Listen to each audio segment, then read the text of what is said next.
The FBI has been called colluding with hospitals to strip Americans of their fundamental right to bear arms. Let's go ahead and talk about it.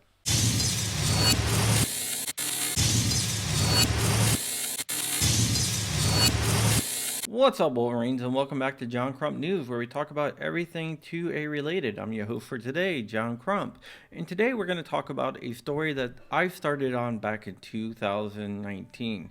Back in 2019, I reported on something called the NICS Self-Identification Indice Form, which basically allowed anyone to add themselves to the NICS database as a prohibited person for life, even though they don't qualify to be added as a prohibited person.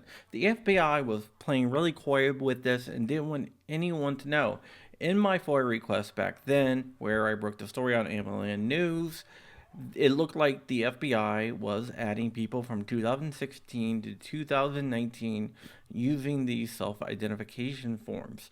And now, thanks to a Gun Owners of America FOIA request is a Freedom of Information Act request, we know that it went a lot longer than 2016.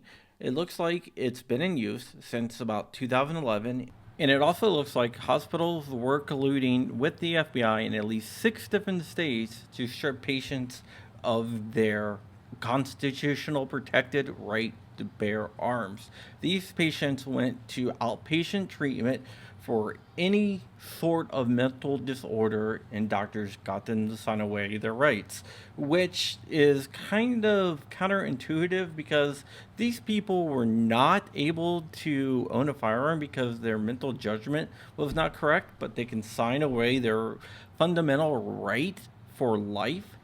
I don't think that's right, but apparently some doctors do.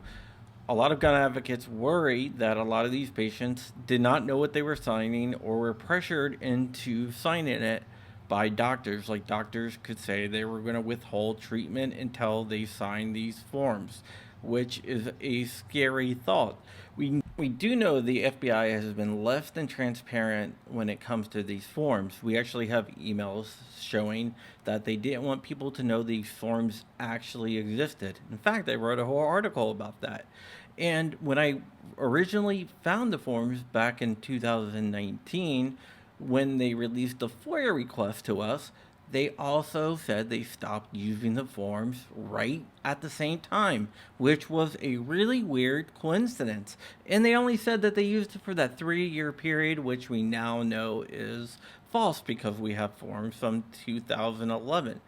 I don't believe that these forms have totally went away. I think they were probably rewarded, and I also think that they were probably renamed. So that's where I need your help. If you work for the FBI and you want Americans to have their fundamental rights and you want to blow the whistle, I do have an encrypted email that's located in Switzerland, and that's bstips@protonmail.com, and you can email me the tip over there, and everything will be confidential, and you won't have to give up your information to anyone but me to verify.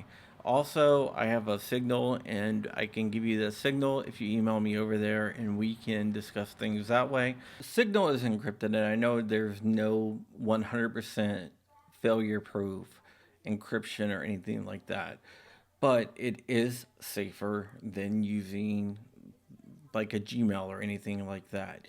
So we can communicate that way, and you can give me the information. If you work for a hospital and you have these forms or a version of the forms that are currently being used, I would love to see those as well. You can email me at the same email address. I'm asking for your help to shed light on some really scummy practices of our federal government and the Bureau of Investigations, the FBI. All right, guys, that is it. Have a great weekend. I hope to see you soon, wherever you are. I will be coming to some events, and I hope to see you there. All right, guys, stay ever vigilant, stay ever free, keeping the fight. I'm out of there. Wolverines